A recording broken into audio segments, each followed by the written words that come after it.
Good day mga besh! Gusto niyo bang maging chicken? Ay, mali. I mean, gusto niyo bang maging katender at kasarap ang lulutuin niyong chicken? Kapag natikman niyo to mga beshi ko, para kayong kumain sa fast food na may unlimited rice. Naku, Cardo Dalisay at Panggol sa susunod. Mukha mo na makikita sa chopping board ko. Oh, mga beshi ko, alam na this, ha?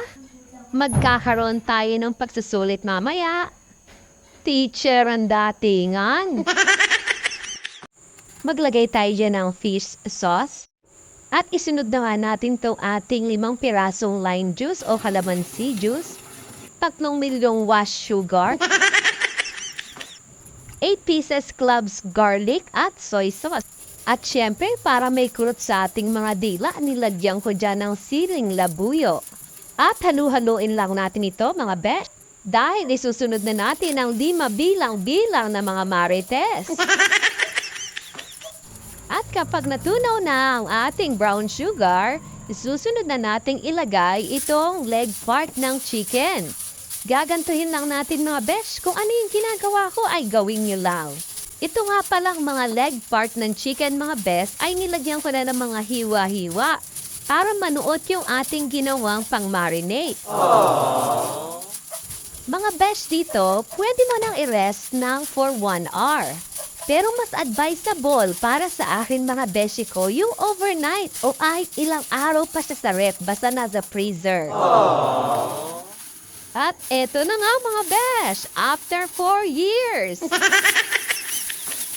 After mag-marinate tayo mga besh, nung leg part ay inilagay ko sa plastic para hindi takaw space doon sa ating freezer. At kapag kailangan nating lutuin, ay kukuhanin na lang natin.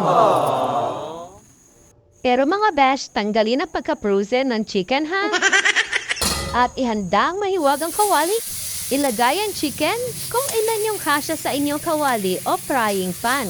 Mas maganda mga besh kung non-sticky yung ating frying pan. At ito ay lulutuin sa mahinang apoy lamang.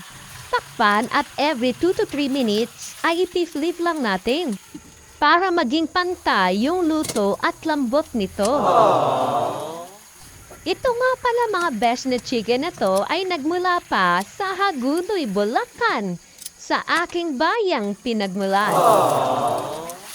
At pag ganyan nga mga besh, yung mga liquid na lumabas doon sa ating chicken ay nawawala na, natutuyo na.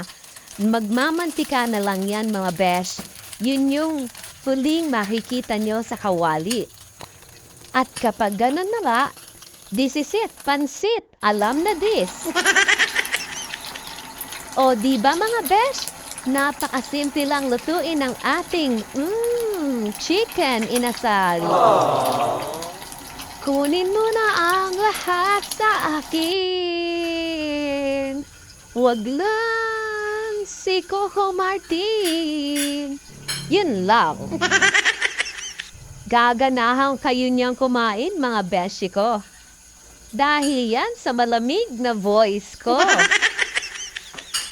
Magsabi lang kayo ng morso. Sigurado uulitin ko to.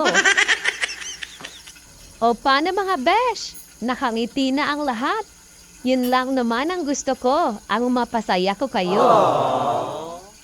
At ihanda na ang mainit-init na kanin at tayo nang kumain. Follow for more. Thank you for watching. Chikading, chikading, chikading, chikading. Kunin mo na ang lahat sa akin.